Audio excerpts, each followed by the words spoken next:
not that many can achieve, and there are people all around him waiting for his command to do things. And he was holding such a big position. And why you want to take your body to a place which you don't even know? We could ask Joseph, but Joseph will say, I am a man of vision. I know I am in this world, but I am not of this world. So I have a vision, and that is where I want to reach. So let us see how Egyptians treated Jacob. Jacob died in Egypt, and we will see how the Egyptians treated him. Jacob is nobody for Pharaoh, right? He's not a relative or anything. The only connection for Jacob to Pharaoh is through Joseph. And then, but still, how royal burial he got. Genesis chapter 49, verse 33 saying, Jacob died. Genesis 49:33. And when Jacob had finished commanding his sons, he drew his feet up into the bed and breathed his last and was gathered to his people. So Jacob was prophesying to all his children what is going to happen. And after everything done, he put his feet up and he then took his last breath and he died. And then Genesis 50, chapter 50, verse 2 and 3, talking about his burial. It's saying, Joseph commanded his servants, the physicians, to embalm his father. So the physicians embalmed Israel. 40 days were required for him. For such are the days required for those who are embalmed. And Egyptians mourned for him 70 days. So 40 days of embalming and 70 days of mourning for this man who is nobody for Israel. And then after that, they're all going to bury him. Verse 7 through 9. So Joseph went up to bury his father, and with him went all the servants of Pharaoh, the elders of his house, and the elders of the land of Egypt, as well as the house of Joseph, his brothers, his father's house, and only their little ones, their flocks and their herds, they left in the land of Goshen. And they went up with him, both chariots and horsemen, and it was a very great gathering. So we see a big procession going, right? All the servants of Pharaoh, all the elders of his house, all the elders of Egyptians, and all the house of Joseph, and the chariots, horsemen, they all going like a big procession going from Egypt to Canaan just to bury Jacob. What a royal burial he got, He was a man who was seeking always God and God's will to be done. So in Egypt, there are a lot of burial places. There are mastabas and pyramids, and there is a valley for the queen and the king, and there is like a mass graves. The mastabas are like a 20 feet tall, like a rectangle shape of building. And in the bottom, the underground, they bury the body, and there are rooms in mastabas. And there they put all the food and things, the valuables, because they believe in afterlife, right? So in Egypt, when somebody die, when people come to see them, they bring a lot of things like potteries and gold and silver and food and everything, because they all have to go. These things has to go with the burial. They put everything because they're thinking that there is an afterlife, and he need to use all those things in the afterlife. So that is called the mastabas. Then later they started building the pyramids, and of course for the kings and pharaohs, all those people were in pyramids. Then we see the valley of king and queen. That's also with the multiple rooms. So the burial will be underground, and on the top they will have the chapel. So people come and then do the rituals, and they bring the food and provide food there for the next couple days. Then after some days they come and provide food. It's all for the man who died, So that is how they do. But the last thing, they have a mass grave for the slaves. That is like they gather all the dead bodies and then throw it into a place and then bury. That is the mass grave. That is for the slaves. So that is how they bury there. So since Joseph had a position next to Pharaoh, he's going to be in one of these pyramids, right, when he died. But he said, no, I don't want any of this royal treatment, because I am a man of vision. I have to reach to the promised land, And let us see whether that was fulfilled. We'll go to Exodus chapter 13, verse 19. Exodus chapter 13, verse 19. Exodus 13, verse 19. And Moses took the bonds of Joseph with him, For he had placed the children of Israel under solemn oath, saying, God will surely visit you, and you shall carry up my bonds from here with you. So Moses took all the bonds of Jacob. This we talking about 400 years later. Joseph died, and this is after 400 years. They all are going from Egypt to the promised land. So I don't know what is the condition of those bonds. So I don't know whether they opened the casket and took all the bonds and put it in a bag and carrying it. I really doubt. Maybe they were carrying the whole coffin there. So this coffin is going to the promised land. It's not like a 1 week or 1 day or 1 month or 1 year. It is like 40 years they are traveling through the wilderness with this coffin, just because this man is a man of vision and he wants to be in the promised land. So that's like you can imagine that's a quiet journey, right? This coffin is moving along with the crowd. What a picture it is. Moses eventually died, but then Joshua took over. But remember, Joseph's vision is not died, because he still have to reach there. So Joshua took over, and Joshua carried the purpose, then carrying this the bonds to the promised land. So Joshua continued, and let us see Joshua chapter 24, verse 32. Joshua 24, verse 32.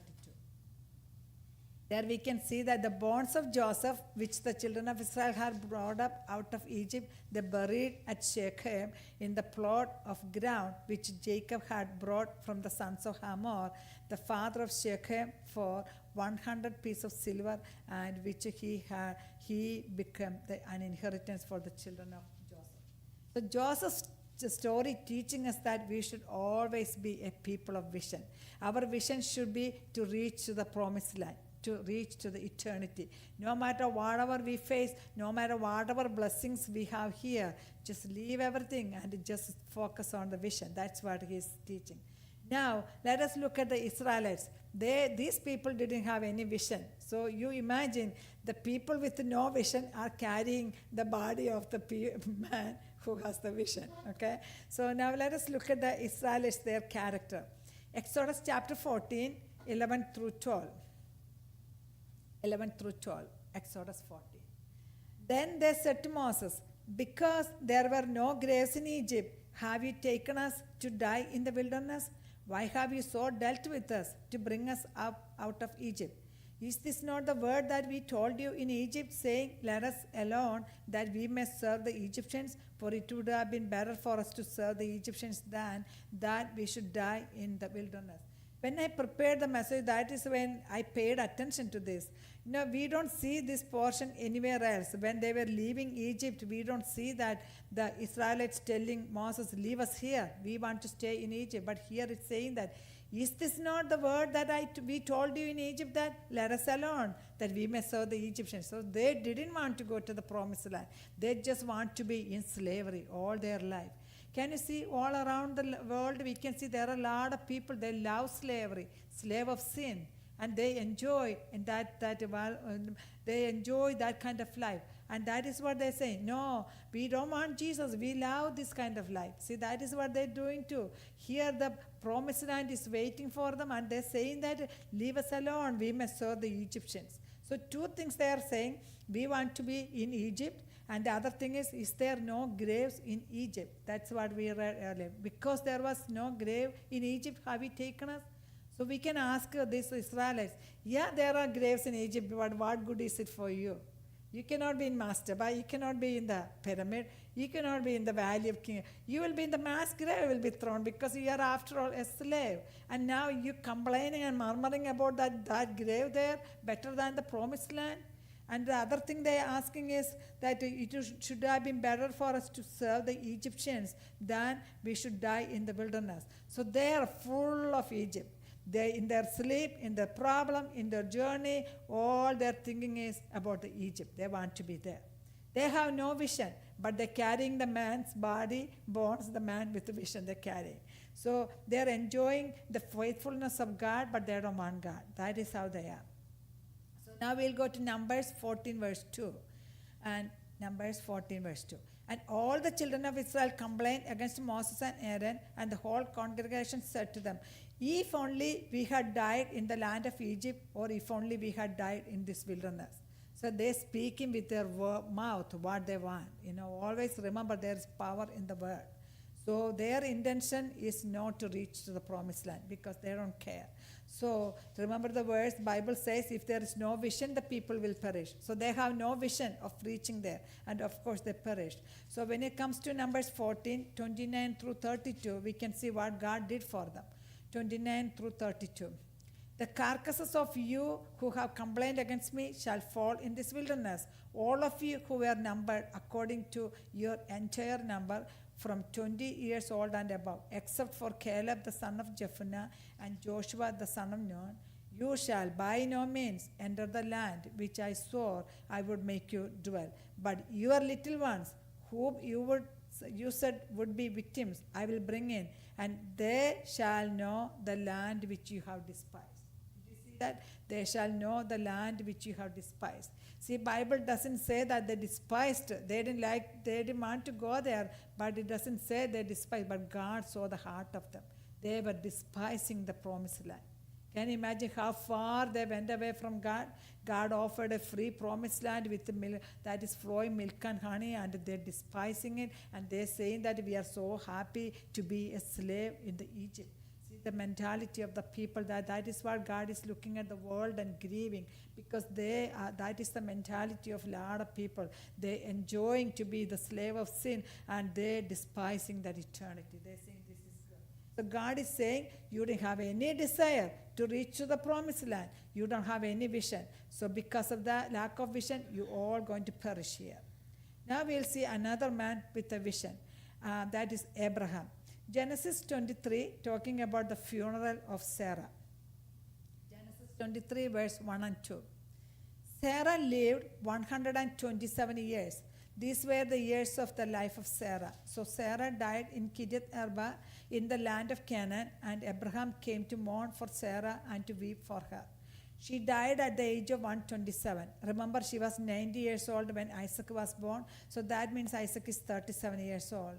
Whenever I read this story, it really tears my eyes, because you think about Abraham. He is sitting next to the coffin, and now you look at the life of him. He went through a lot from the age of 75. He left everything to follow Jesus, and then he had no children. He was waiting such a long wait. He had a child. Then in between, the Lot was departing him. Then the Hagar and Ishmael was born. Then once the baby was born, Isaac born, then he had to sacrifice. Went through all this turmoil he went through, and now he is sitting next to the coffin of his beloved wife. And people are all gathered there.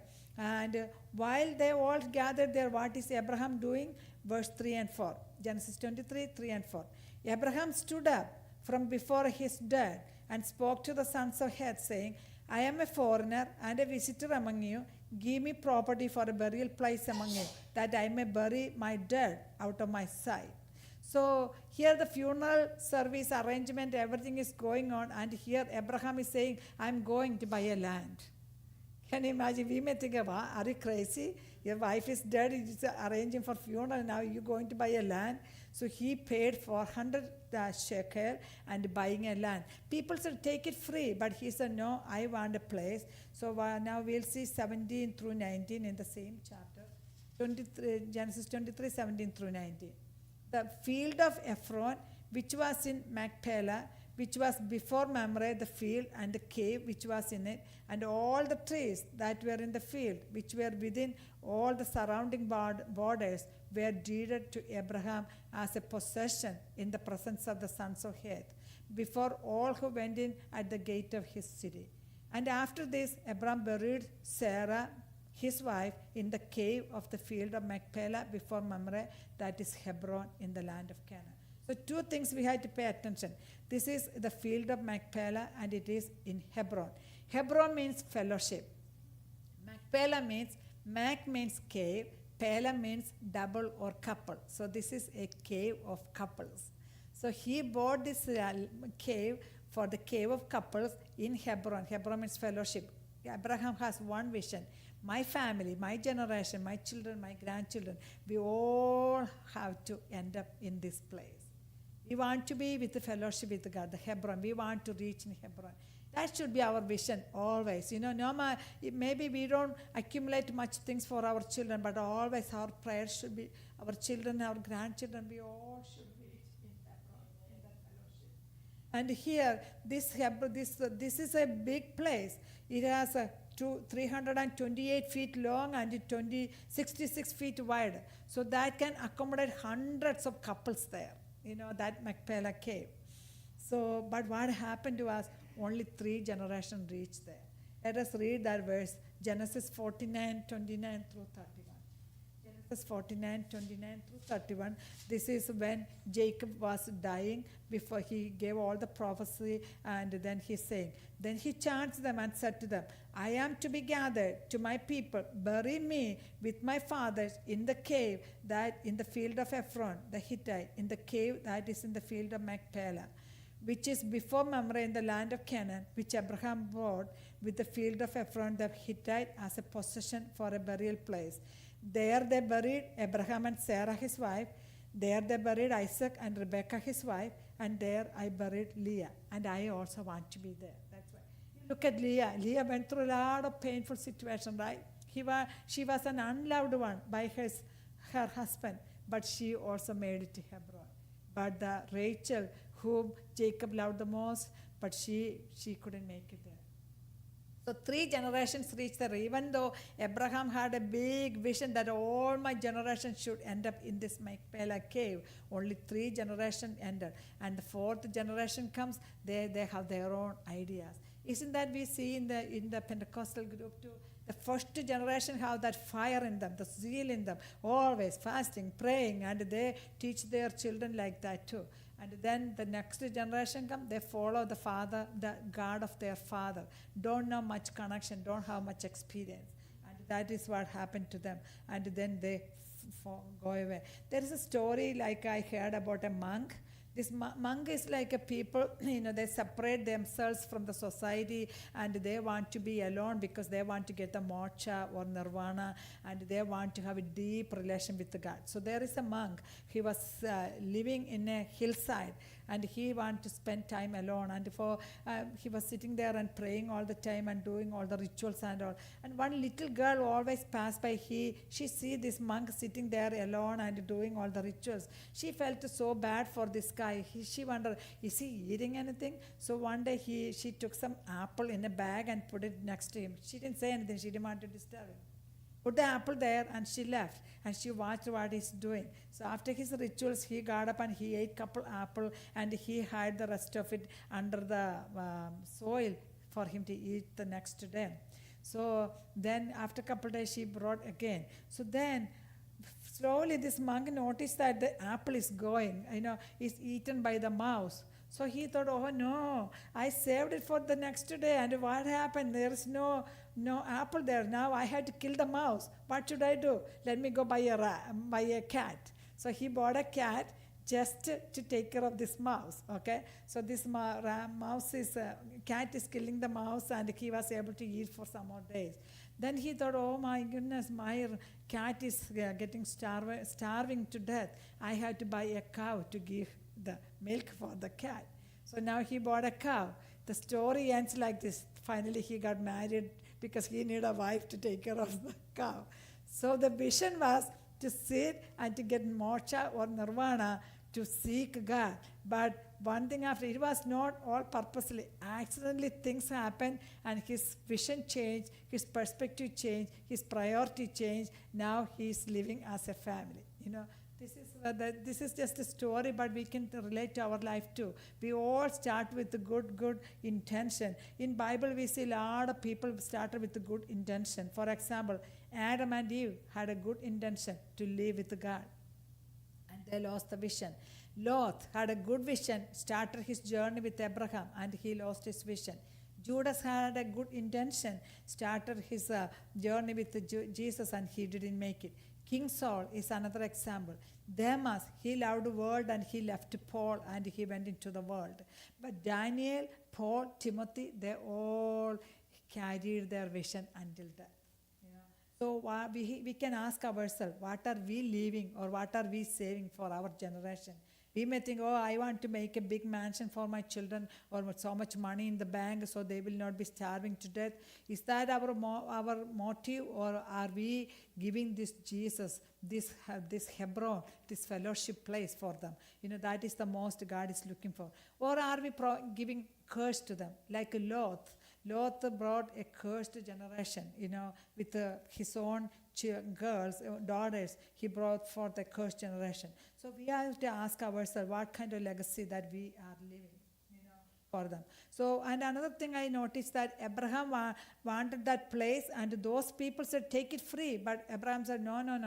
I will buy it with a price, because, and then later I don't want you to come and claim this place. So I don't want any claim on my place or all my life. We don't want any legal claim from the devil or anything. So he bought it for 400 shekel. In Samuel also, 2 Samuel 24, we see that David did the same thing. 2 Samuel 24, verse 24. There is a famine going on, and there is a big, like a punishment coming upon the Israelites, because David counted the people, right? And that was against the will of God, and God sent the punishment there. And 70,000 people died at that time. And then David knew that I have to fall in the hand of God and ask for mercy. So then he said, I want to buy a land and make an altar. So that is what he did.